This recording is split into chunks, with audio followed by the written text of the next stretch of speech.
Good evening. I'm Rich Pope at the Orlando Sentinel. This is a live update on Hurricane Matthew. We've got an 11 o'clock update, and alongside me tonight I have breaking news reporter Crystal Hayes. I have, of course, Jessica Gillespie, who has been a trooper and with us all day, working our social media feed. As the last live feeds, she is here taking questions live, and we will do our best to answer them. So go ahead and send those along. 11 o'clock update has come in. I'm going to go ahead and stop in with Crystal. Crystal, let's stop there and find out a little bit more about the storm. Where is it? What is expected of it right now?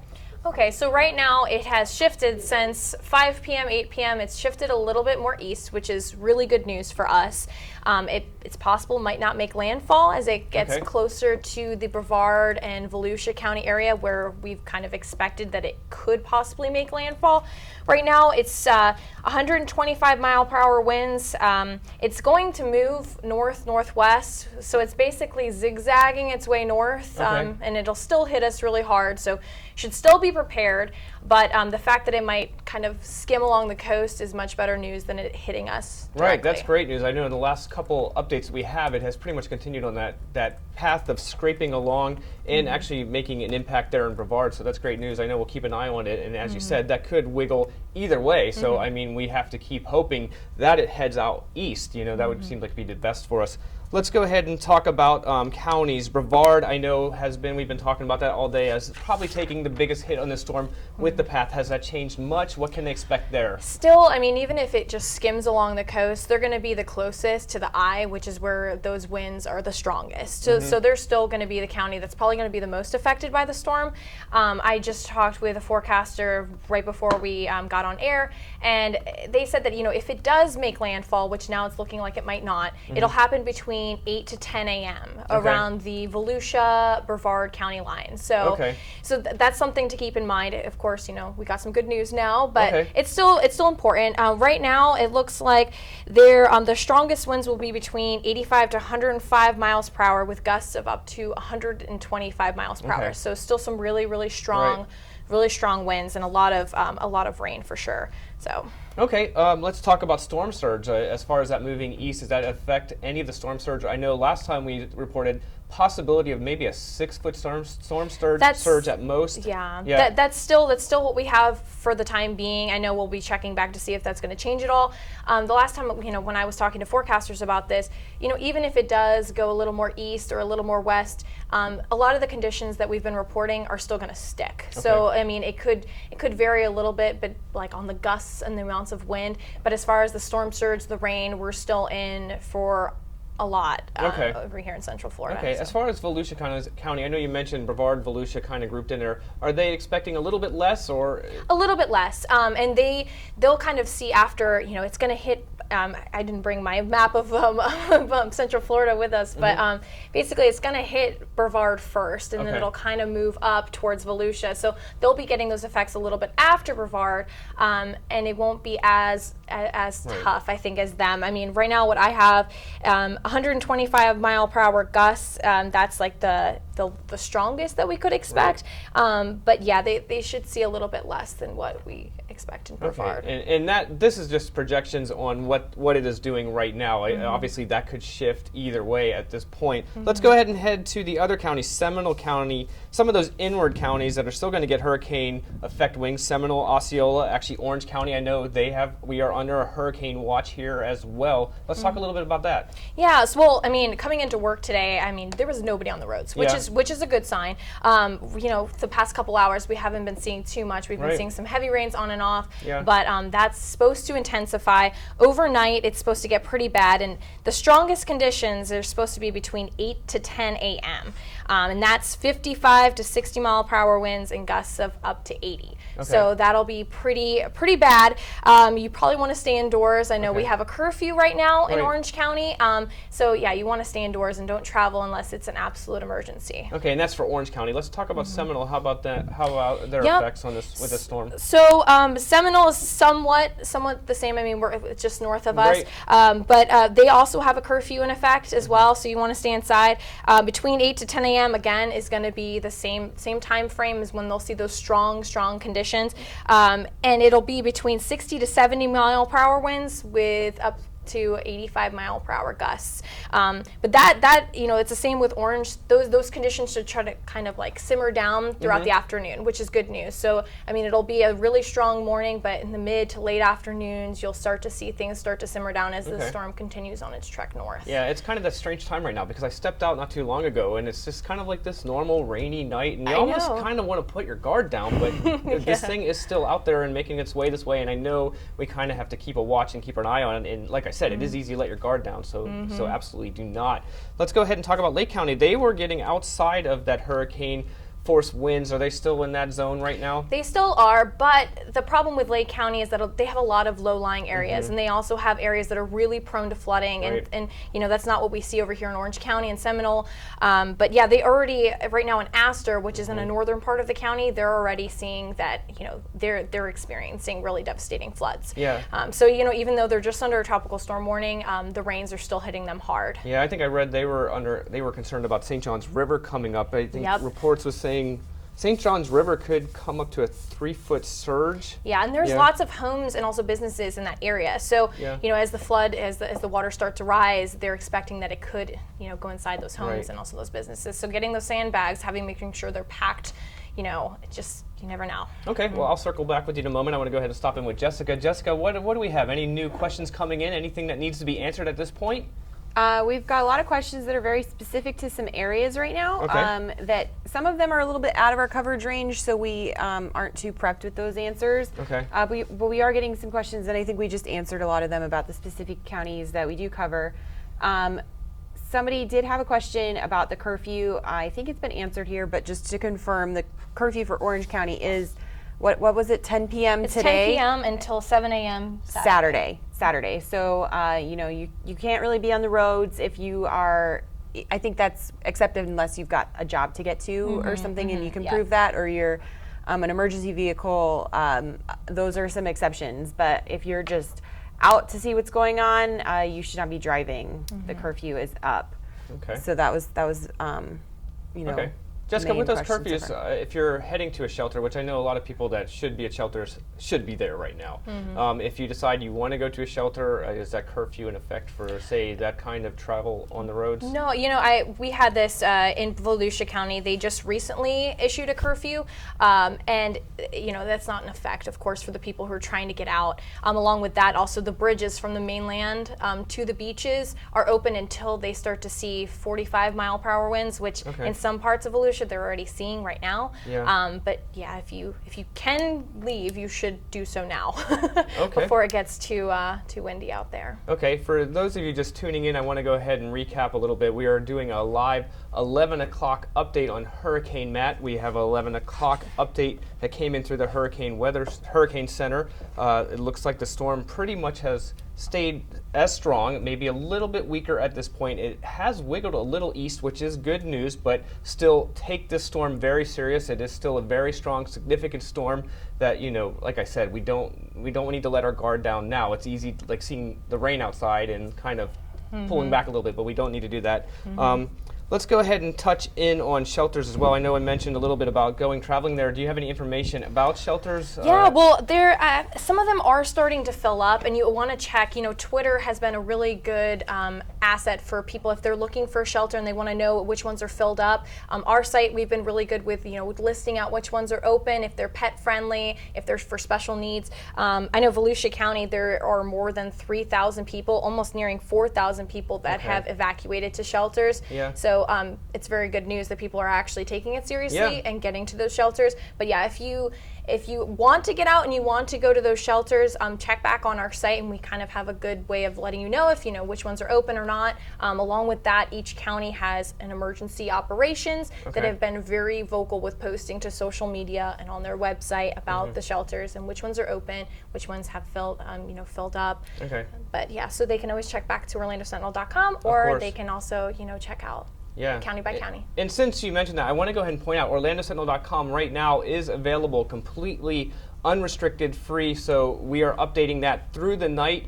So keep an eye on OrlandoSentinel.com. Like I said, completely unrestricted, open, free. So use that as a resource. And as I said, we are here. We'll be monitoring the storm. Let's go ahead and stop back in with Jessica. Just some of those stories that we've been hearing throughout the day about the storm as people prep. Let's talk about some of those. What are some of those interesting ones that you've come across? Yeah. So this is kind of a sad story out of Daytona Beach. We've got reporter Stephanie Allen up there, and she's with a photographer, Charles King, and they met, let me get their names, some Daytona Beach residents, Kelly and Michelle. They're about 200 steps from the ocean, and they're not leaving. Kelly says she lost her home about 11 or 12 years ago when those hurricanes came through, and she doesn't want to lose it again. And she said she was packing up this week, and she said she saw looters out front and decided to stick it out.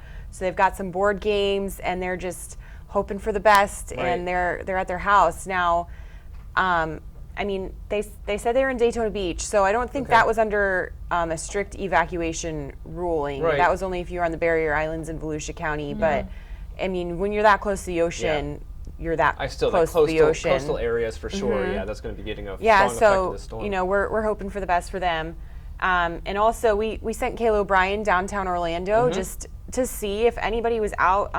Crystal drove in. She said she saw nobody on the streets. Well, that's probably because they were all at this pizza place downtown called Pepino's. That sounds Pepino's pretty good. is like the only place, only restaurant open. Everybody's getting pizza. Kayla did some Facebook Live from there. We shared it on our page. And the place was popping. Everybody's, there was like a 30-minute wait to get your pie. And she said it smelled really good, and she, got pulled in there because she smelled some garlic. So that was really good. And then a few steps down, she walked into Lizzie's, this bar downtown, and that was open, and people were at the bar. But there weren't a lot of places open downtown, but the places that were open, there were people there. So that's just, I guess, because we've been in this building all day, we don't realize that, just a few steps down the street, people are out having some pizza. So that was kind of I got you. funny. Let's hope they're now home and safe. It might be, if you think about it, if the power does go out and we don't know, how long that might happen. This might be their last time to go out for a while and like enjoy a nice meal, a nice warm meal, and they could live upstairs. They could live upstairs. So that's they're not risking driving or walking far. So of course I want to circle back, as we're not recommending that. It seems at this point we really need to be taking this storm serious. It is a really significant storm, and Florida will be starting to feel the effects. I know that was earlier this evening, so as of right now, this storm is starting to make its way into Florida. I know it's past South Florida, and Crystal, can you tell me where it is at this point? Do you have an idea where it is? Yeah, it's right off of the coast. It should be making, I'm not exactly sure. That's fine. The latest predictions is like right above South Florida. So it's there. You can see. Be sure. We'll go ahead and check OrlandoSentinel.com for that, where we did get the updates, and that is there. But it has passed South Florida. It has started making its way. That looks about maybe Indian River County-ish. Okay. Yeah. A little south of Brevard, where that center of the storm is. It looks about. Okay, so just to recap too on this update, it is still a Category 4 storm. Winds at 130 miles per hour, 125 miles per hour, 25 miles per hour, and still very significant storm. Let's go ahead and talk, Crystal, about Hurricane Nicole, because that's an interesting one that developed out there in the Atlantic. It seems to be a second storm, and this one might be having some impact on Hurricane Matthew. Let's talk about that a little bit. Yeah, and that's something that forecasters are worried about. Is if I've heard this said that it might, even though it's definitely well off into the Atlantic, it's gaining strength. The latest at 11 p.m. they said it's a Category 2 with 105 miles per hour winds. And even though it's so far off in the Atlantic, it is having some effects on Matthew. It could, and people are worried that they could possibly team up. And and even though they're very far away, and that's hopefully not going to happen, they are having effects. I mean, you can see the size of Matthew. It's not a small storm; it's a large storm. And as Nicole starts to beef up, they are starting to have some sort of effects on one another, and the paths that they are taking. The 11 p.m. update showed that Nicole was going to start moving south. Right now it's stationary in the Atlantic, but it is forecast to maybe start moving south. And they're saying that it'll probably weaken, which is really good news. That's great and news, we want it to stay far, far away, of course. Okay.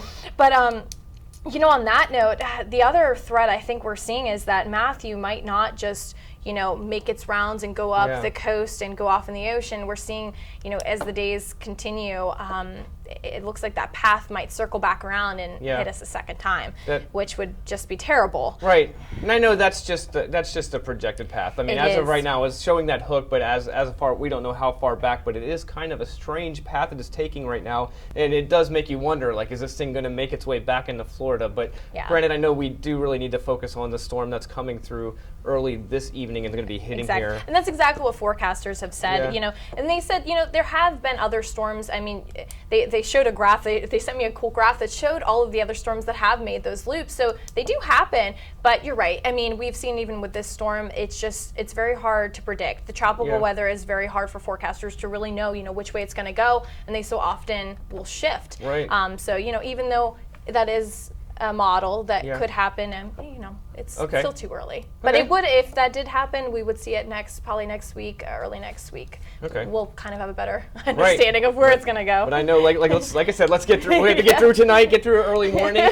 And first storm first. Yeah, so let's go ahead. I'm going to go ahead before we wrap up. Let's touch base with you, Jessica. Anything new that we need to add in, or any questions coming through that seem to be that we should answer at this point? We've got a lot of people asking about Osceola. I don't know if do you have any specific notes on Osceola County? Yeah, so I checked in with forecasters before we started here just to get a kind of a gist of when, what kind of conditions they should see and when, those conditions could be at the height and when they should subside. It looks like the latest says that, tonight the winds will start to really increase 35 to 45 miles per hour with gusts of up to 55. And, that's going to increase Friday. It'll go to 55 to 75 mile per hour winds the morning. That's going to be kind of sporadic, and it'll start to kind of lessen as the afternoon. By late afternoon, mid to late afternoon, it should kind of go back to normal. We'll still see some rains and some little bit of wind, but it should kind of go back to our normal, rainy Central Florida. Yeah. Okay.